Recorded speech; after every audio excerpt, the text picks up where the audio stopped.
Hey, Jenny Bradley with Triangle Smart Divorce, and today I'm sitting with my good friend Jason Walls, who is an estate planning attorney. Yeah. Jason? Hi, I'm Jason Walls. I'm the Chief Legal Officer of the Walls Law Group, and we're, as you know, Jenny, over in Raleigh and in Pittsboro in Chatham County. Yes, you're our neighbors. We're in Cary, and we're awfully close to your Raleigh office. Right. Jason, we have a fair amount of people. Maybe everybody's gotten a little cynical and jaded these days, but we'll tell them things like, yeah, that's great that you want a prenup, but you also need to go see someone like Jason. And they say, really? We're going to do a prenup. Do I need a prenup and a will? What do you say to that? So I think that is always a good question, and I would break that down to first say, perhaps let's explore what those things do, right? Okay. So a prenup obviously is going to be addressing issues related to the dissolution of your marriage. Whereas a will, or perhaps I would offer instead of a will, perhaps a trust, is going to be defined and talk about what happens to your property after you pass away. So there is a distinction between those two. But to the question, do you need a prenup and some type of estate plan? The answer is probably yes. Well, and I say yes because I think people don't understand sometimes that an estate plan includes things like instructions about what you want done if you're disabled or if you are no longer able to make a decision for yourself for whatever reason, whether that's a financial decision or a medical decision. And those are two different documents, I know, but those are things that people need that we don't address in a prenup. Because like you said, in prenups, we address how are we going to divide, what is going to be marital property, what is going to be divided, what is going to stay separate property, how is marital property created? Are you waiving your right to go to court? And we can put mediation and arbitration in there and all kinds of things. We could go down the rabbit hole of discussing about why it's a good idea to stay out of court.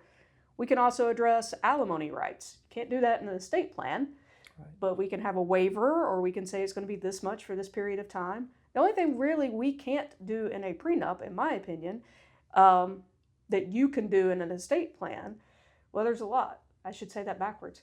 There are a few things we can do in a prenup that you can't do in an estate plan. And it is things like addressing alimony and addressing what to do in the event of divorce. Because really you're covering what happens in the event of death. We can't address anything about children in a prenup, though, in the state of North Carolina. And you can put some provisions in place for children in a good estate plan. We can do spousal waivers in a prenup, inheritance rights and those types of things, but you would probably say, I would want that buttressed with a really good, strong estate plan, and we coordinate together to do these things, and they not be standalone documents, but be seen as one cohesive plan for a couple's future. And I think one of the big things you can do is you can, as you alluded to, trust. You can put things in place that then further protect the assets that we're listing out in the prenup that people want to keep as separate property and might not want those to go to their spouse upon their death. They might want those to go to their children from the first marriage. Yeah, I'm a big fan of the use of trust, especially when we're kind of blending, if we're talking specifically here about prenuptial agreements and trust, those are pieces that kind of go hand in hand. Where we live here in this part of North Carolina, I talk about this a lot when I speak to different groups. If you remember about 20 years ago, there was the book, The Millionaire Next Door. Yes. And we're very fortunate here in the area of the Triangle that's kind of most of the people in this area. When you factor in home values, you factor in retirement, life insurance, investments. So, when we are talking about that type of client, the trust is probably a much better estate planning tool than the quote unquote traditional will. I would certainly agree with that. And I would say that the majority of people need a comprehensive estate plan for the reasons I said, to address things like financial decisions and healthcare decisions if they're not competent to be able to make those decisions themselves, because otherwise the default is it's going to be your spouse. And your spouse might be with you. And so who do they go to next? I mean, what if you and your spouse were in a tragic car accident together and you can't make decisions for each other because you can't make decisions for yourself? You might not want who the law would pick as the second person in line, but you can pick who you want with a document with your group. I totally agree with that. I think one of probably the misused and perhaps even abused documents that we talk about is a financial power of attorney. Hmm. You know, most people watching this video has probably heard of a power of attorney, Sure. but they probably have not really thought about how powerful that document actually is, how important that document is, and how comprehensive the document should be. So when we begin to think about things such as, you know, who could go open up a bank account if I'm incapacitated? Who could get and I had this case, who could go get my dog's records from the veterinarian? Who can download my digital assets off of social media platforms? All of those are super important questions that can't be addressed in a prenuptial agreement. No. They have to be addressed properly in a comprehensive power of attorney. Yes, that's a good point too. That is something we cannot deal with. One of the things that comes up a lot is people say, well, we don't have anything, so I don't really need a will, I don't need a premarital agreement. And I'll say that you're not only planning for what you have now, but you're planning for what you will have in the future. And as you pointed out with the millionaire next door, you know, people are accumulating retirement assets with companies. It's a big employment perk to be able to have a 401k that your employer contributes to now. In fact, I believe the laws have passed that that's going to be a requirement sooner than later for employers of a certain size. And so people are accumulating wealth. And so even if you started as high school sweethearts with nothing but the clothes on your back and a car, you're also putting a plan in place for the future. And you can't do a premarital agreement after you've been married. Of course, you can do an estate plan at any time, and you should review it as life changes and situations change, but you have to do the prenup before you're married. Yeah, and I think you make a very good point. You know, one of the things that we talk to all of our clients about is the future value of their estate plan and their present value. In fact, I'll share this with you. I was working with a client recently, and she and I were talking through what is the correct estate planning strategy for her. And she was like, look, my estate is only worth X. And it was like less than $1 million, right? And we started factoring what her age is. And we started looking at the investments we were able to bring in. She had a very good financial advisor. And you know, most financial advisors kind of model out for their clients what they think their investments will look like. And so suddenly this relatively modest amount in terms of the value of the estate was worth several $1 million when we kind of forecasted out. So that is where exactly she needed to have a comprehensive plan that really talked about, you know, these potentially millions of dollars that she wants to leave to her children and her grandchildren, and make sure that we do it in a strategic way. Yeah. Well, I personally think a prenup is smart for everyone going into marriage because it helps you get clarity and set some ground rules to begin with and see if you're on the same page about finances, because I see how much finances cause marriages to break up, and disagreements over money cause marriages to break up. But I will say, if you're watching this video and you're like, I don't want to do that, think about it, particularly if you're in any of these categories, because I know you've seen these as well.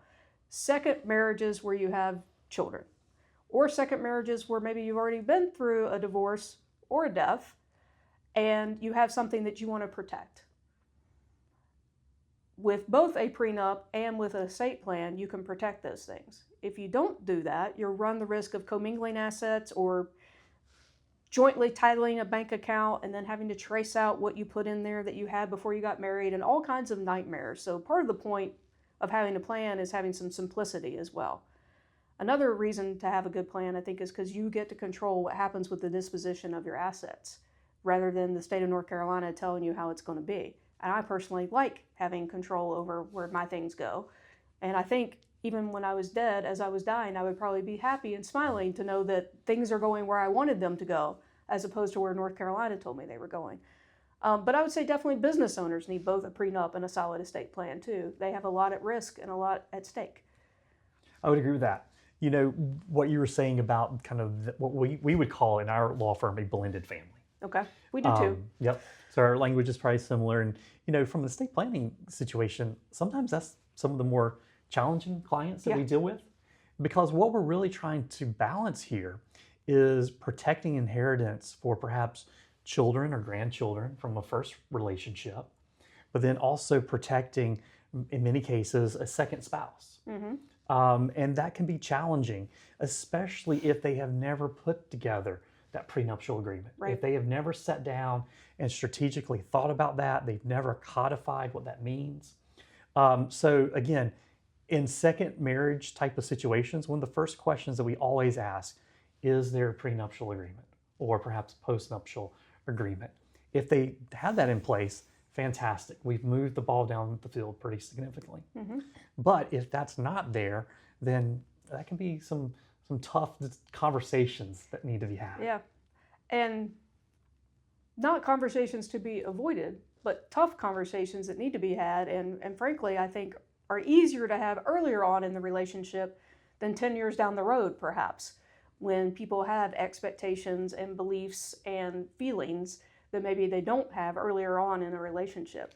For that reason, I'd say the same if you're coming into the marriage with high net worth, and you've been independent for a while and you've been used to operating in a silo. That's another group of people that need a solid premarital agreement as well as an estate plan. If your desire is to continue to be able to have some of that autonomy and to be able to continue to have some protection of what you amassed and built with your hard work over the years. Yeah, you had mentioned business owners as well as high net worth families, and a lot of times there's an overlap between those two.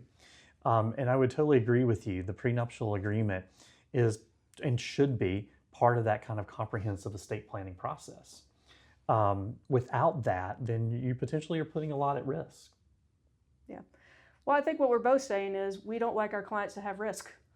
Correct. And we try to mitigate that as much as possible in our respective practice areas with documents that we can do. But we also know the importance of a plan rather than just leaving things to happenstance or perhaps North Carolina law.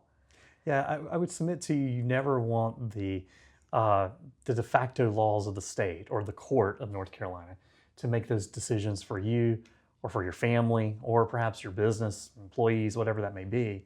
So a very strategic part of that process is sitting down with an attorney, with perhaps a team of attorneys, depending upon the family situation, to make sure that you got the right strategy in place.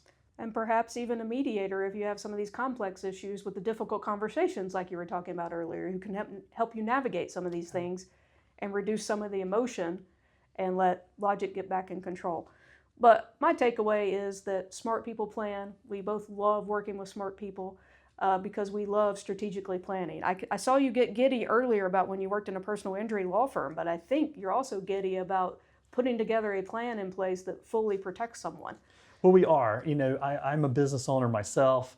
I've been in business. I started my business back in 2009, and it's hard. And my unofficial theme song is "A Long Ways to the Top" if you want to rock and roll. By AC/DC, yep. Right?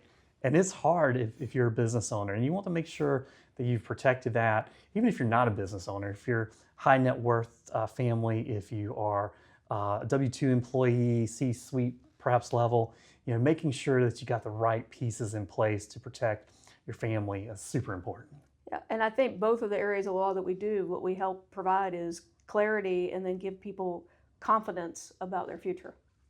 I would agree. It's almost cliche to say that we want to provide peace of mind, but that's kind of our mission. Yeah. Well, Jason, thank you for your time. If somebody's looking to button up their situation before heading into marriage, where can they find you?